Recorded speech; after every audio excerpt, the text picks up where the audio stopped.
تو کیا امریکہ اسی طرف جائے گا, نہیں جائے گا, کیا چیزیں ہوں گی؟ ڈونلڈ ٹرمپ کے اوپر بھی بڑا پریشر ہے, لیکن ڈونلڈ ٹرمپ چاہتا ہے کہ وہ تمام چیزوں سے توجہ ہٹا کے یہ جو سپیریئر اپنے آپ کو مانتے ہیں اسی چیز کو وہ فالو کر کے آگے بڑھیں, اور جنگ میں ہارنا ان کے لیے مستقبل قریب میں 100 سالوں کے لیے ہار جانا ہے, اور ماضی کی نصف صدی جو ہے وہ بھی ان سے چھن جائے گی.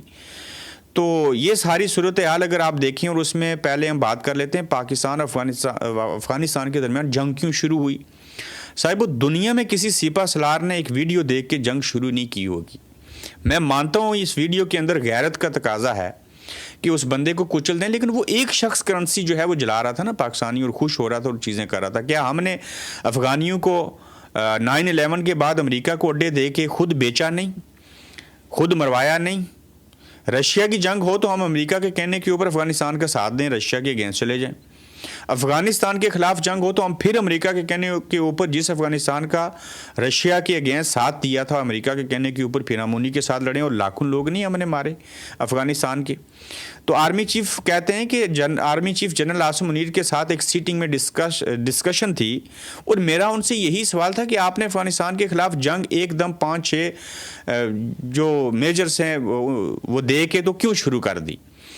آرمی چیف صاحب نے ان کو بتایا کہ مجھے کسی نے ایک ویڈیو بھیجی تھی واٹس ایپ کے اوپر, جس میں ایک افغان تاجر کابل میں پاکستانی کرنسی جلا رہا تھا. ایک تاجر تھا افغان, کابل کے اندر تھا, اور وہ پاکستانی کرنسی کو آگ لگا رہا تھا, اور پشتوں میں کہا کہ پاکستانی کرنسی افغان کرنسی کے دول کے برابر بھی نہیں. اس پر فیصلہ کیا صحافی سمیرہ خان نے, یہ انکشاف کیا, یہ میں نہیں کہہ رہا. جائیں نہ پوچھیں ان سے یہ آرمی چیف سے کب ملی, آرمی چیف صاحب نے ایسے ان کو کب کہا, ان کو لٹکائیں نہ, پوچھیں ان سے کہ ایسی باتیں کیوں کی گئیں, میں نے تو ایسے کہا ہی نہیں تھا. تو ہم نے کرنسی جلانے کے اوپر غیرت دکھاتے ہوئے یہ چیزیں کر دی, جبکہ ہمارے ملک کے اندر دہشت گرد گھس جائیں, مسجد کے اندر 200 لوگوں کو مار دیں. کیا ہماری کرنسی جو ہے وہ زیادہ اہم ہے لوگوں کی جانوں سے؟ کیا لوگ ضروری ہیں, یا کرنسی جلانے کے اوپر ہم افغانستان کے اوپر حملہ کر دیں؟ تو پھر وہ پیغام والی بات کدھر گئی, پھر وہ دہشت گردوں والی بات کدھر گئی؟ آپ لاجک دیکھیں ہمارے سپہ سالار اور ہمارے لوگوں کی. سمیرہ خان کے صحافی ہیں, ان کے بقول کہ مجھے فیلڈ مارشل عاصم منیر صاحب نے یہ بات بتائی. میں پھر سے یہ دیکھ لیتا ہوں, بالکل یہی لکھا, army chief general Asim Munir کے ساتھ ایک سیٹنگ ہوئی. یہ حال ہی میں جو جنگ ہوئی افغانستان کے حوالے سے اس کی بات ہو رہی ہے.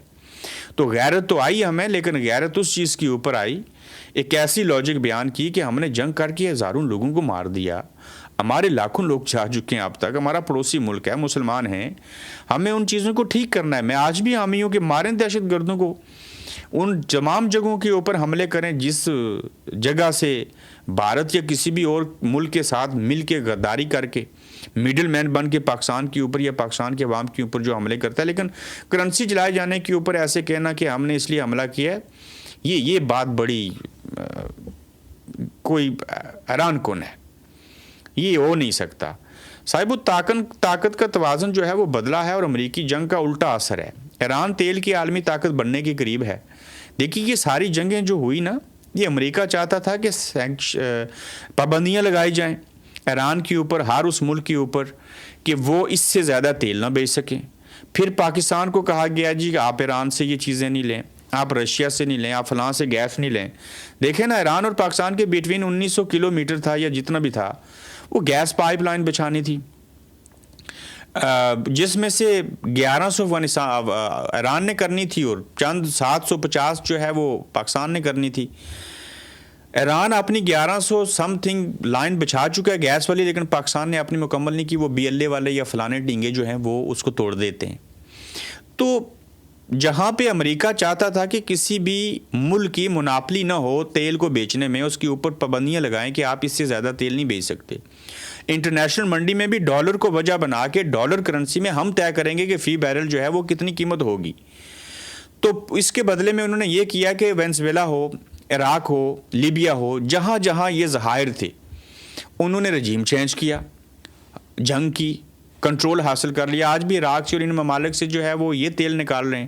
لیکن جب ایران کے اوپر آئے تو یہاں پہ ابنائے ہرمز کو کنٹرول کرنا چاہ رہے تھے, لیکن ڈٹ گئے ایران کی عوام. طاقت کا توازن بگڑ گیا. سیاست کے ماہر ہیں رابرٹ پاپ, ان کے مطابق مشرق وسطیٰ میں امریکہ کا برسوں سے سب سے بڑا مقصد یہ رہا کہ خطے میں کسی ایک ملک کو تیل کی بالادستی حاصل نہ ہو. وہ کہتے ہیں کہ ایران اس سے پہلے کبھی تیل کی ایسی طاقت نہیں رہا، لیکن اس کے خلاف شروع کی گئی جنگ اور ابنائے ہرمز کی صورتحال نے اب اسے ایسی پوزیشن میں لا کھڑا کیا جہاں وہ تیل کی قیمتوں پر سب سے زیادہ اثر انداز ہو سکتا ہے۔ اب یہ طے کریں گے ایران والے کس کو تیل جانا ہے، کتنے کا جانا ہے، کب جانا ہے، کتنا نکالنا ہے، کتنا بیچنا ہے۔ تو یہ تو اس وجہ سے دیکھیں نا، اس وقت روس جو ہے اس کے پاس گیس کی اور ان چیزوں کی تیل کی بڑی پاور ہے، ابھی وہ بند بھی کرے گا کل سے۔ اس کے بعد سعودی عربیہ ہے، عراق ہے، دیگر ممالک آتے ہیں، لیکن ایران کے پاس تیل ہونے کے ساتھ ساتھ ایسی جگہ ہے بنائے ہرمز کہ اس کو بند کر دیا جائے تو دنیا کے اندر تیل کی ترسیل ہی نہیں ہو سکتی، چاہے آپ جس مرضی ملک سے لے کے جائیں۔ ہاں، بنائے ہرمز کو اگنور کرنا ہے تو آپ پھر افریقہ سے ہو کے جائیں نا، باقی ممالک کے اندر ترکی سے ہوتے ہوئے۔ انہوں نے مزید کہا کہ ایران اس صورتحال کو نہ صرف جغرافیائی اور سیاسی فائدے کے لیے استعمال کر رہا ہے بلکہ اس سے مالی فوائد بھی حاصل کر رہا ہے، چونکہ $2 بلین کا انہوں نے تقاضا کیا۔ انہوں نے کہا یوہان کرنسی کے اندر بھی آپ ادائیگی کر سکتے ہیں۔ ان کے بقول طاقت کا توازن اب واقعی تبدیل ہونے جا رہا ہے، اور جو اس بات کی نشاندہی کرتا ہے کہ خطے میں جاری کشیدگی عالمی سطح پر توانائی اور سیاست کے نقشے کو بدل سکتی ہے۔ یہ انگریز لوگ ہیں جو یہ رپورٹ دے رہے ہیں اور وہ بیان کر رہے ہیں کہ توازن جو ہے وہ طاقت کا بدل چکا ہے، اور اس جنگ نے کچھ نئی حدود اور قیود کا تعین کیا ہے کہ کس کی کیا ویلیو ہے، کس جگہ کی کیا ویلیو ہے، کس ملک کی کیا حیثیت ہے۔ تو اب ابنائے ہرمز کے اوپر قبضہ کرنے کے لیے 50,000 5 نہیں 50,000 امریکی فوجی جو ہیں وہ دائیں بائیں آگے پیچھے آ رہے ہیں، اور ان ممالک کے اندر جو UAE ہے، باقی جگہ ہیں، دیکھیں نا UAE میں یوکرین سے لیے گئے ڈرون جو ہیں وہ رکھے گئے، ان کو تباہ کیا ایران نے۔ اب یہ جو 50,000 فوج ہے، ابھی تک تو یہ گراؤنڈ آپریشن کرنے کے لیے، زمینی آپریشن کرنے کے لیے سارے تو وہاں نہیں پہنچے، یہ تو ابنائے ہرمز کے آس پاس بھی نہیں پہنچے، وہ سارے انہی ممالک میں ہیں نا۔ تو جب ایران کی انٹیلیجنس کو پتہ چلے گا روس، چائنا اور روس کی مدد سے، تو وہ تو وہاں پہ حملہ کرے گا، ان کو پہنچنے سے پہلے مارے گا۔ تو ایران بڑا بے صبری سے انتظار کر رہا ہے کہ کب یہ لوگ آئیں گے اور کب ان کے ساتھ ہم یہ جو ہے وہ کھلواڑ کریں گے اور ان کے ساتھ مقابلہ کریں گے۔ اگر آپ فضائی جنگ نہیں جیت سکے، اتنی جدید ٹیکنالوجی، پیسہ، طاقت سب کچھ ہونے کے باوجود، تو یہ زمینی جنگ کیسے جیتیں گے؟ آپ 50,000 کے بجائے جتنی مرضی لے آئیں، ایک طرف جو ہے وہ سیلری کے اوپر لڑنے والے لوگ ہیں اور دوسری جانب شہید ہو کے جنت میں جانے والے لوگ ہیں۔ آپ اس جذبے کو داد دیں گے یا اس جذبے کو کیسے جانچیں گے؟ آپ نہیں آبزرو کر سکتے کسی کے جذبات کو۔ تو یہ کھلا تضاد ہے مسلم کا اور غیر مسلم کا آپس میں لڑنا جذبات کے حوالے سے۔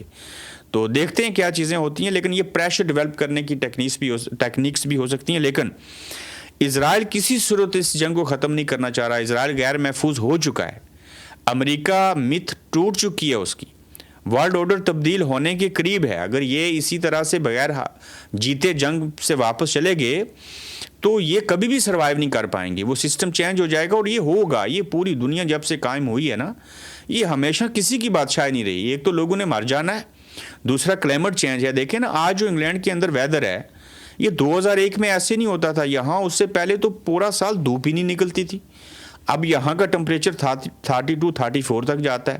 پاکستان میں ان دنوں دیکھیں کشمیر کے اندر سردی سے لوگ جو ہیں وہ کانپ رہے ہیں۔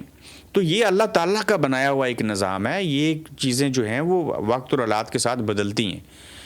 تو پاکستان ہمیشہ زندہ باد، بالکل ہمیشہ زندہ باد ہونا چاہیے۔ پہلے ہم کہتے تھے پاکستان زندہ باد، اب ہم نے ہمیشہ لگا دی ہے۔ اچھا، اس میں بھی یہ ہے کہ پاکستان زندہ باد کہنے والے شاید غدار ہیں، اور پاکستان ہمیشہ زندہ باد کہنے والے نیا نعرہ جو ہے وہ شاید لوگ ٹھیک ہیں۔ تو 124 یونٹ کا بل 6,117 روپے ہے، اصل بجلی کی قیمت 3,584 روپے ہے، اضافی سرچارج جو ہیں IESCO باشمول فیول پرائسز ایڈجسٹمنٹ اور نیلم جیلم سرچارج تقریباً 1,541 روپے، ٹیکسیز تقریباً 990 روپے ہیں۔ یعنی اصل بجلی صرف 58% ہے، باقی 42% چارجز اور ٹیکسیز جو ہیں وہ ہیں۔ قصہ مختصر یہ ہے صاحبوں کہ اصل بجلی 3,585 روپے، چارجز اور پلس ٹیکسیز لگا کے 2,500 روپے، فائنل بل 6,100 روپے۔ کوئی بات آپ کی سمجھ میں آتی ہے یا آپ کا میتھ کمزور ہے؟ تو میں اتنا ہی کہوں گا پاکستان ہمیشہ زندہ باد، جیسے کیسے حالات ہوں۔ ابنائے ہرمز نہ کھلی مگر کیا ہوا؟ ابنائے ہرمز میں نہیں کھلی، البتہ ٹرمپ کی ہر شے کھل گئی ہے۔ سینکڑوں فوجی زخمی ہیں، متعدد ہلاک ہو چکے ہیں، 100 سے زائد قید ہیں، ڈرون سمیت 18 طیارے تباہ ہو چکے ہیں۔ بحری بیڑا نقصان اٹھانے کے بعد مشرق وسطیٰ سے دوڑ لگا چکا ہے، وہ ریپیئر ہو رہا ہے، پوری دنیا کی معیشت کو تباہی کے دانے پر پہنچا دیا ہے۔ ابھی غذائی قلت بھی پیدا ہوگی، پیٹرول کی قلت بھی پیدا ہوگی، اور گیس کی بھی جب رشیا بند کر دے گا۔ ٹرمپ جنگ سے رائے فرار اختیار کر رہا ہے، یہی وجہ ہے کہ اب وہ ابنائے ہرمز کے کھلنے کا انتظار بھی نہیں کرنا چاہتا، بلکہ جنگ بندی چاہتا ہے، اور 6 اپریل سے پہلے ڈیل بھی چاہتا ہے۔ اربوں ڈالر جنگ پر خرچ ہو چکے ہیں، اور عرب ممالک کو کہہ رہا ہے کہ جنگ کے اخراجات میں حصہ ڈالیں۔ آپ چاچی اور مامے لگتے ہیں، عرب کا تحفظ آپ کریں اور مروائیں ان کو ساتھ ہو کے، اور آپ ان سے $1 ٹریلین جو ہے وہ لے لیں تحفظ اور دفاعی معاہدے کے نام کے اوپر، اور بدلے میں انہیں غیر محفوظ کر دیا۔ اب جنگ آپ لڑیں، پوچھیں کسی سے آپ نہ، اور کہیں کہ نیٹو کے ممالک جو ہیں وہ حصہ بن جائیں، یہ کیسے ہو سکتا ہے؟ جب پھنس جائیں تو کہیں آ جائیے، مدد کیجیے، پکاریں، اور جب جنگ میں جائیں تو مشاورت کوئی نہ کریں۔ تو اب نقصان آپ نے ایران کا کیا، اپنا کیا، اسرائیل کا $60 بلین کا نقصان کیا، تو یہ عرب ممالک کیوں پیسے بھریں بھائی؟ کو حرام کی کمائی ہے۔ ایران کی نئی حکمت عملی کیا ہے؟ ایران کی نئی حکمت عملی خطے میں خطرے کی گھنٹیاں بج رہی ہیں۔ اس کے ساتھ رپورٹس کے مطابق ایران نے یمن کے حوثی گروہ ہوتیس کہتے ہیں کو ہدایت دی ہے کہ اگر امریکہ نے جنگ میں شدت لائی تو بحر احمر میں جہاز رانی کو نشانہ بنانے کی تیاری رکھیں۔ یہ بالکل کر سکتے ہیں، یہ ہوتیس بڑے اسٹرانگ ہیں، یہ بڑے لڑتے ہیں، اور یمن سے وہ بالکل ان کو جو ہے وہ چاروں شانے چت کر سکتے ہیں۔ فی الحال امریکی اور سعودی حکام کا کہنا ہے کہ ہوتیس گروپ بھی بڑے حملوں سے گریز کر رہا ہے، لیکن جیسے جیسے جنگ طول پکڑے گی اہم سمندری راستوں پر حملوں کا خطرہ بڑھ سکتا ہے، اور ماہرین کے مطابق اگر بحیرہ احمر کے راستے متاثر ہوئے تو عالمی تجارت اور تیل کی ترسیل شدید بحران کا شکار ہو سکتی ہے، کیونکہ یہ دنیا کی اہم ترین شپنگ روٹس میں سے ایک بڑا روٹ ہے۔ القادر ٹرسٹ کیس کے اوپر بات کرتے ہیں، پاکستان کے اندر جو چیزیں چل رہی ہو، پھر CNN کا ایک انکشاف ہے صاحبو۔ دیکھیے القادر ٹرسٹ کیس، ججوں کی ناانصافی جاری ہے۔ آپ دیکھیں نا، جو رباب کے چاچا دادا جتنے بھی رشتے تھے، ان کا جو کیس تھا وہ لڑی، آخر کار جو جج تھے وہ فیصلے دے کے ان کو بری کر رہے ہیں۔ رشوت چلتی ہے نا، دھمکی آتی ہے، یہ بڑے لوگ ہیں، وڈیرے لوگ ہیں، تو ایک ملک میں 2 دستور ہوئے نا، وہ نسیم شاہ ٹویٹ کر دے، غلطی سے کرے، اس کا منیجر کرے، جو کرے، اس سے $2 کروڑ جرمانہ ہو گیا، اور جن لوگوں نے قتل کیا ان کو معاف کر دیا گیا، اور جنہوں نے کچھ نہیں کیا وہ جیل میں ہیں، ان کی آنکھیں خراب ہو رہی ہیں۔ تو یہ کیا ہے؟ یہ بہت کچھ ہے۔ عمران خان کے وکیل سلمان صفدر نے بڑی کوشش کی کہ القادر ٹرسٹ کیس میں سزا معطلی درخواست سن لی جائے، لیکن بظاہر ان کی بھرپور کوشش کے باوجود بھی اب سزا معطلی کی درخواستیں بالکل نہیں سنی جائے گی، بلکہ مرکزی اپیلوں پر بھی کارروائی آگے بڑھائی جائے گی، جس پر چیف جسٹس سرفراز ڈوگر اور نیب پروسیکیوٹر ایک پیج پر ہیں۔ ہاں، وہ کہتے ہیں نا کتی چوروں کے ساتھ ملی ہے، بلکہ میں کلپ پلے کروں گا صاحبو، آپ نے یہ جملہ سنا تھا نا کہ کتی چوروں کے ساتھ ملی ہے۔ یہ ویڈیو دیکھیے، ایک دیہات ہے اور اس میں کتی جو ہے وہ باہر سو رہی ہے، لومڑی وہاں پہ کتی کے لیے ہڈی لے کے آتی ہے، اور کتی جو ہے، یہ جینوئن ویڈیو ہے، CCTV فوٹیج ہے، وہ اندر جاتی ہے اور وہاں سے مرغی پکڑ کے لومڑی کو دیتی ہے۔ تو اس کو کہتے ہیں کتی چوروں کے ساتھ ملی ہوئی۔ تو یہ آپ کے سامنے چیزیں آ گئی، تو یہاں پہ پروسیکیوٹر ہوں یا جج ہوں، یہ آپس میں ملے ہوئے ہیں، جیسے آپ کو میں نے مثال دے دی۔ تو چیف جسٹس سرفراز ڈوگر نے بڑے واضح ریمارکس دیے ہیں کہ جب مرکزی اپیلیں مقرر ہو جائیں گی تو پھر سزا معطلی کی درخواستیں نہیں سنی جاتی۔ آئندہ ہفتے کی تاریخ دیتے ہیں، مرکزی اپیلوں پر دلائل دیں۔ اور بھائی کن عدالتوں سے انصاف مانگ رہے ہو، اور کس سے انصاف مانگ رہے ہو، اور کیوں مانگ رہے ہو؟ یہ انصاف چھیننے سے بھی نہیں ملے گا۔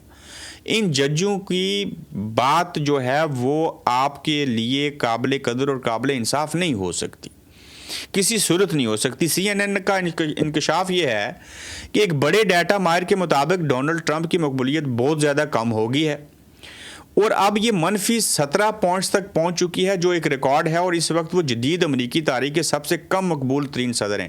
اتنا نامقبول صدر کوئی بھی امریکہ کی تاریخ میں کہتے نہیں ہوا۔ 17 پوائنٹس وہ نیچے آئے ہیں، لاکھوں لوگ ان کے خلاف احتجاج کر رہے ہیں، سڑکوں کے اوپر نکل چکے ہیں، اور CNN کے مطابق یہ ڈیٹا ماہرین کا جو ایکسپرٹ ہیں ان کا یہ سروے ہے، اور ایران کے ساتھ خراب جنگ کی وجہ سے ان کی حالت ڈے بائی ڈے پر آور جو ہے وہ مزید بگڑ رہی ہے۔